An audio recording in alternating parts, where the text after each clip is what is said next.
morning and welcome to SimWorld Today, a SWBA Finals Game 3 chaotic edition. The Indiana Pacers are back atop the Oklahoma City Thunder 2-1 after a stunning win at home in which they forced 17 turnovers, though it certainly felt like more than that. They get a huge win, 116-107. We've got a lot to get to, and to get to all of it, we've got JK here. JK, the Pacers are up 2-1 against the Oklahoma City Thunder after a massive, massive Game 3 win. What was your biggest takeaway from last night? My biggest takeaway from last night, Marsh. Great to be back, by the way. Hope you're doing good, man. I'm just looking at the depth of this Indiana Pacers team. You look at what Benedict Mathurin did. We'll probably get into that later in the show. I know it's been a little bit of the Tyrese Halliburton show throughout the playoffs, especially that Knicks series, but this Pacers team has a much deeper bench than these Oklahoma City Thunder, and they are battle-tested by Rick Carlisle. We know he won that championship with Dallas. That was almost 15 years ago now, Marsh, but Rick Carlisle's been here before. He's been on this stage, and the Pacers looked better in the moment. They looked more assertive. They looked more forceful in that fourth quarter tonight. I think that fourth quarter was why you saw them take that 2-1 lead. Yeah, look, I don't know that I would say that their bench is deeper, but it certainly played better, particularly Mathurin, who we will get to, Obi Toppin, who I think has had the best role player series of anybody in this matchup. To me, the big takeaway was Indiana's defense. And they forced, not only did they force 17 turnovers, they forced live ball turnovers. Their defense was fantastic. I thought they did, despite the fact that the Thunder still ended up with 30 free throws, I thought they did a fantastic job of forcing the Oklahoma City Thunder to beat them during the normal course of play. And especially in that fourth quarter, they couldn't. And I think this is the version of the Thunder that we were surprised we would see, at least I was, that there was a couple possessions, and it was encapsulated with the putback dunk by Obi Toppin, where the the Thunder looked shell-shocked. They looked stunned that they were getting punched in the mouth in this way, almost as if they were predetermined to get this. And I think there was, plenty of folks that talked about, look, if the Thunder win Game 3, you're going to be sitting there up 2-1, and they're going to start smelling blood in the water. Home court is still on the Pacers' side. I don't know that Indiana's going back to Oklahoma City up 3-1, but the Thunder looked shocked and just sucker punched in that fourth quarter because they had a great third. They build the lead. I think it was up to 6 or 8. And then the Pacers just stormed back. And that, to me, was obviously the turning point. The fourth quarter for most games is the turning point. But what I was most surprised about was how the Thunder just looked so stunned. And there was a couple shots. There was that putback dunk where neither Chet Holmgren nor Alex Caruso blocked out Obi Toppin. There was a scramble for a rebound that Tyrese Halliburton got that led to, I think, a foul on Mathurin, where Shai Gilgeous-Alexander just stood in the corner the whole time. They just did not look prepared for the fourth quarter. Of course, and I think it's that, and I also think you talked about the steals. How about the 11 blocks for Indiana? We know what Miles Turner's capable of. He had that really clutch block with around a minute left, and he had 3 in a row, or 2 or 3 in a row. Yeah, he had 2 or 3 in a row. He had finished with 5, and you look at that, and that's 13 steals, 11 blocks, 17 forced turnovers. This Pacers team is just stifling on the defensive end. Well, obviously, but if you really look at it, Benedict Mathurin's minutes have been so fluctuating throughout these playoffs. You have guys stepping up. You have 10 guys playing so much more united.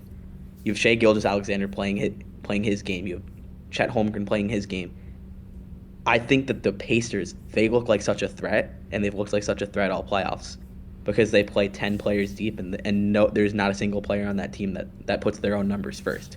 You're going to have bad nights from Tyrese Halliburton, but he still had 11 assists and 22 points today. So clear, or tonight, or last night. So I want to put that out there that that's why I said the depth, as I keep coming back to it. Pascal Siakam, 20 points. 22 for Tyrese Halliburton. Obi Toppin with some big plays. TJ McConnell, really good minutes off the bench. This is a Pacers team where you know what you're getting from all 10 guys. Let's talk Mathurin, because this was the Benedict Mathurin game. Tyrese Halliburton played really well, 22, 11 and 9, or 9 and 11. He was fantastic. I thought though this game was flipped with the TJ McConnell minutes. I mean, I think he had 2 inbound steals that led to points. I think one of them didn't lead to points, the first one, but the second one I think tied it at 95. And then Benedict Mathurin, and this 27 points, 9 of 12. 2 of 3. He had the massive pull-up 3 when it was 95, 96. That made it a 2-point game, and I believe from that point on the Pacers didn't trail and again. McConnell assisted on that. Well, yes, but it was like a 2-dribble pull-up, which you're normally getting from your Tyrese Halliburton's SGAs. You're not getting from the 7th most minuted guy in the game. This is the type of game that flips series, right? You go back to the 2015 finals. Well, let's deep dive for you. It was Sean Livingston having a fantastic game 1, I believe it was game 1, that carried the Warriors to that win. I'm just using that as an example. There's plenty more. Robert Horry has big games to his name. Fred VanVleet had some huge games in the 2019 finals. These are the types of games that gets a team that's not supposed to win the championship. And Benedict Mathurin, who, you are correct, he's been up and down. I mean, he had an okay game 2, but that was kind of a not really much to report on. He had the great game 5, 20 points in 12 minutes. He had 23 in the game 6 against the Knicks. But then he has, he dealt with some injuries, but 9 points in game 1. Just, he's had some quiet ones, but tonight, that night is the potential difference in this series. Benedict Mathurin, game 3, at home, huge buckets, and his defense on the other end. It's wild because there was a game against the Bucks where Benedict Mathurin didn't see the court. There was a game against the Cavs where he only saw 1 minute. There was a game against the Knicks, 8 minutes. This is a guy who, he averaged 16 points a game in the regular season, Marsh. He was a former top 10 pick. He was a very highly touted recruit coming out of SimWorld Prep. And Benedict Mathurin, he would start on a lot of teams, but he is so valuable in his role as the 6th man for this Pacers team. And I think that a lot of people really forget that because of what Aaron Nesmith has done throughout the playoffs and because of what Pascal Siakam has done throughout these playoffs. Benedict Mathurin, it's been a roller coaster, but like you said, it's the role player performance that is going to be so huge when we're looking at this, and if they go up 3-1, we're talking about the Pacers. Go ahead, finish. Did you have more on that thought? No, I really didn't. But I mean, if they go up 3-1, it's going to be a lot because of Benedict Mathurin or somebody else, of the right? Stage at home. And I think that's the part that I think has been, because you're not wrong to say that the Thunder bench played better than the Pacers last night, because they did, right? I don't think if you take this team, and I think the regular season confirms that, I don't think if you take this roster and you say that the Pacers are deeper than the Thunder, I think that's incorrect, right? Because you've just got, on the Thunder side of things, they've got so many options, right? I mean, Isaiah Joe should be getting more minutes than 4, right? But he does what other guys. Aaron Wiggins, who had a fantastic game too, 10 minutes, right? So the options at the disposal of the Thunder are better, in my opinion. I think the Thunder are a better basketball team, but they're not winning this basketball game. This series, they're down 2-1 because, one, the Thunder or the Pacers stole game 1, and that matters, right? I mean, like, these types of anomalies. This is how lower, not seeded, but underranked teams or underdogs win, is because they steal things when they shouldn't. The Pacers had no business winning game 1. They did. And that right there switches 22 at the Garden. They won. They. I mean, look. They beat a Knicks team. They shouldn't have won Game 1. They did. That ramification of Game 1 against the Knicks led to Game 2 and led to the rest of that series. That's what the Pacers are doing. They are going out there and they're stealing games.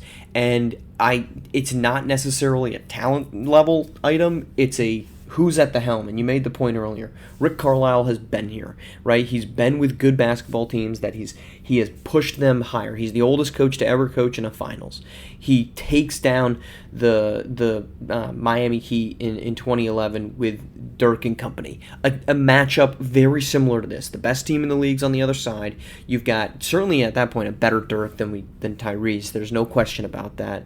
Dirk was an MVP before that season, but that's been the difference in this, is the coaching, and the Pacers did a fantastic job in Game 3 of defensively getting live ball turnovers and playing at the pace that they wanted to and not the one that the Thunder wanted to. Let's go to the Thunder.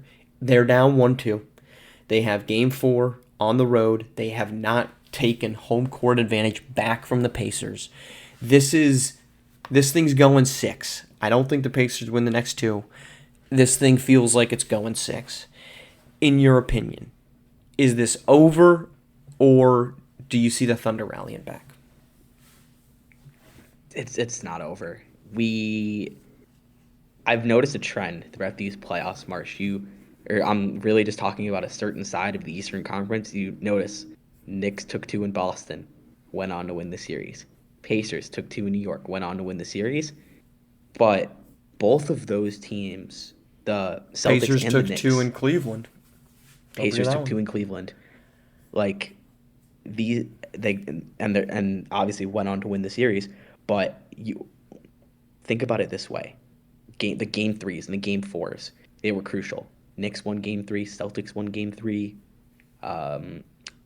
and really what it comes down to is how you handle home court, because we saw the Pacers give up a game to the Knicks on home court and then lose one more at the Garden, but the Pacers are up 2-1 at home now. They're at home for another game. This is comforting for them.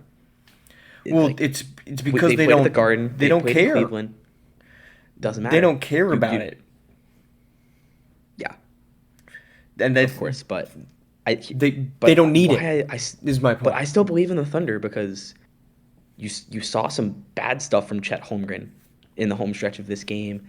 Jalen Williams has been fantastic all playoffs, and I really just think if you're getting more out of those role players off that Thunder bench, like you said, the Isaiah Joes, the Aaron Wiggins, even Isaiah Hartenstein, 18 minutes, but you play him well in succession with a guy like Chet Holmgren, and we didn't really see very much of him. And when you have a guy like Miles Turner, a guy like Pascal Siakam on the other side, Isaiah Hartenstein has a role, and if the Thunder are going deeper, you got to wear them down just like they're wearing you down. It's that simple. I don't think the Thunder are cooked simply because the Thunder are the best team in basketball. They were down 1-0 against Minnesota, or not Minnesota. Down 1-0 against the Nuggets. They swept the Grizzlies in the easiest of fashions. But I think this is, say the quiet part out loud, it's obvious. This is the turning point of this whole thing, right? And so as they sit here today, there's other teams that were down 2-1 that rallied back, and they are teams that end up becoming what we come back to realize is elite basketball teams. The Warriors were down 2-1 to the Memphis Grizzlies. They came back and won that series. That was conference, I think it was semis of 2015.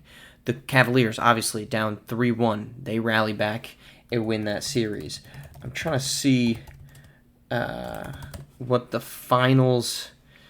The Dallas Mavericks were down 2-1 to the Miami Heat in 2011 before rallying back and getting the last 3. So by no stretch. Now, the benefit that the Mavs had, they were playing at home Game 4, down 2-1, unlike the Thunder. I don't think this is cooked, mostly because the regular season still matters, 68 wins. But the Thunder need to get back to what they did in Game 2, which was control the basketball. Do not turn the basketball over. They did a great job in both games 1 and game 2 of doing that, and they won games 1 and 2. They didn't win game 1, but they won the game in terms of they outplayed them. They outplayed them except for a 5-minute stretch at the end. They just picked the worst possible spot in the game to have a bad 5-minute stretch. The Thunder just need to take care of the ball.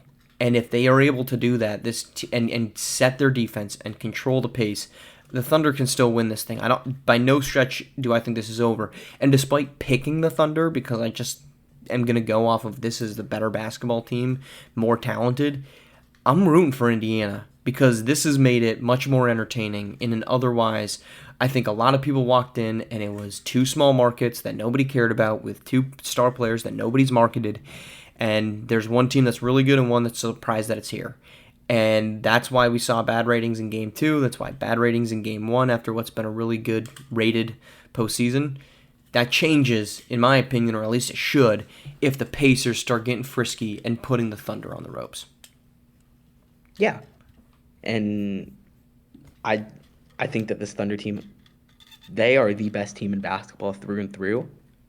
But the Pacers have looked more impressive than anybody, I would say, this playoffs. Taking down the Knicks, taking down the Cavs, the way they've disposed of the Thunder through 3 games in this series, it's no small feat, and I'm really liking seeing the discourse around Tyrese Halliburton change because I think when it's all said and done, I think you can make an argument that he's a top 10 player in the NBA, in the SWBA. Right top 10, you can't have the Game 1 and Game 2s that he had and be a top 10 guy. I think he starts cementing himself much more consistently in the top 15 range. But top 10, I don't know that gets there. But you start to wonder. I'll give you that. You start to wonder about Halliburton if he gets there. Pacers are up 2-1. Game 4 coming up. I think it's this weekend. Game 4, and the Pacers got a shot to get into a 3-1 series lead, of which only one team has ever come back from. Now, situation would be pretty well scripted for the Thunder if they were, but Pacers on top after a 116-107 win. JK, appreciate you coming on. We'll talk to you again next week, and appreciate everyone tuning in here on SimWorld TV. Only place you can see the game, be the game.